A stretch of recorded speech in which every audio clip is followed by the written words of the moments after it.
Hello my dear friends, कैसे हैं आप सब लोग। आज हम एक नया कॉन्सेप्ट करने जा रहे हैं जो कि बहुत इंपॉर्टेंट है। कुछ ऐसे स्टूडेंट्स हैं, बहुत ऐसे लोग होते हैं जिनको लॉन्ग सेंटेंसेस इंग्लिश में बनाने नहीं आते हैं। फिर उनको लगता है कि अब वर्ब कैसे अग्री करेगा सेंटेंस से, या वर्ब कैसे अग्री करेगा सब्जेक्ट से। तो वर्ब की पोजीशन को जो कहते हैं उसे तो सब्जेक्ट वर्ब अग्रीमेंट कहते हैं, जिसे मैं अपने पिछले वीडियो में बता चुका हूं। लेकिन इस वीडियो में हम डिस्कस करेंगे कि जो लॉन्ग सेंटेंसेस होते हैं उसमें सब्जेक्ट वर्ब अग्रीमेंट को कैसे आइडेंटिफाई करते हैं। बहुत सारे स्टूडेंट्स होते हैं जब लंबे सेंटेंसेस लिखते हैं, जब लॉन्ग सेंटेंसेस लिखते हैं, particularly school students, university students, they find it quite difficult. उनको बहुत डिफिकल्टी लगती है लंबे सेंटेंसेस बनाने में। तो वो कैसे करते हैं, उनका स्ट्रक्चरिंग कैसे करते हैं, आज हम ये डिस्कस करेंगे my dear friends. So my dear friends and students, video अंत तक देखते रहिए, एंड तक देखते रहिए, and do let me know in your comments as to how did you find the video and what all would you like me to make in order to help you speak and learn the effective and very fluent English. So let's understand the concept of trimming sentences. Trimming sentences क्या होता है? It is nothing but an extension of subject verb agreement. Subject verb agreement का एक extension होता है। अब इसमें क्या होता है कि सेंटेंस बहुत लंबा चला जाता है, वर्ब और सब्जेक्ट को आइडेंटिफाई करने में पता ही नहीं चलता स्टूडेंट्स को क्या करना चाहिए। तो मैं ऐसे ही एक सेंटेंस आपको बताऊंगा। आई along with my friends who have habits of annoying each other and pulling each other's leg was traveling to Toronto or was traveling to Delhi when I found a bunch of kids playing on the road. एक बार फिर से repeat करता हूं।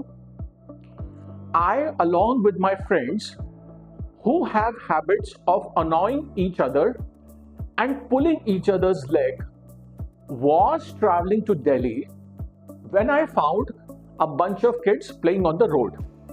अब इसमें आपने देखा होगा कि कितने सारे सब्जेक्ट्स और कितने सारे वर्ब्स हैं।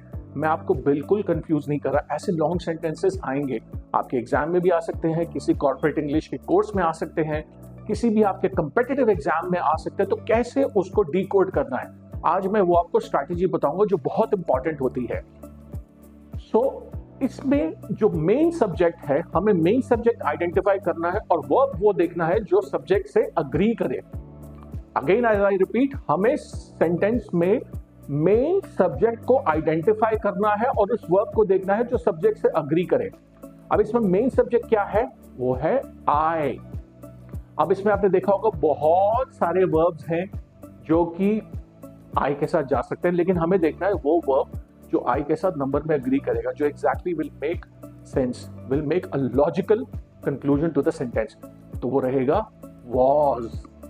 So I was traveling to Delhi when I found a bunch of kids playing on the road. ठीक है, ये सेंटेंस बना। इसकी लॉजिकल कंक्लूजन भी है, इसकी मीनिंग भी बिल्कुल एप्ट है, बिल्कुल लॉजिकल है, इट मेक सेंस। अब इसमें आपने देखा होगा कि आई और वॉज के बीच में बहुत सारे वर्ड्स आए। इसको क्या कहते हैं? नॉन एसेंशियल मॉडिफायर्स बोलते हैं। For example, I want to lose weight, so what will I do? I trim down, I take out unnecessary fat और non essential fat from my body.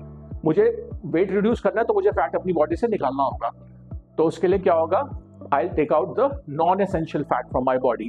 Similarly in English, अगर मुझे subject और verb को एक साथ लाना है और वो ensure करना है कि verb subject के accordingly agree करे, तो मुझे non-essential modifiers को हटाना पड़ेगा। delete नहीं करना, आपको कहीं काटना नहीं है, आपको कहीं उसको हटाना नहीं है, बट सिर्फ अपने माइंड में वो ब्लॉक को हटाना है। तो उसमें क्या होगा? सब्जेक्ट आपने आइडेंटिफाई किया, ट्रिक बहुत सिंपल है। सब्जेक्ट आपने आइडेंटिफाई किया, वर्ब आपने आइडेंटिफाई किया, उसके बीच में जितने नॉन एसेंशियल मॉडिफायर्स हैं उनको आपने दिमाग में हटा दिया। सो आई वॉज, अब फिर अपने सेंटेंस को कंटिन्यू कर दिया। So I was travelling to Delhi when I found a bunch of kids playing on the road. Sense बनी? अब ऐसे ही कुछ एग्जांपल्स करते हैं, बड़ा मजा आएगा, यू विल रियली एंजॉय।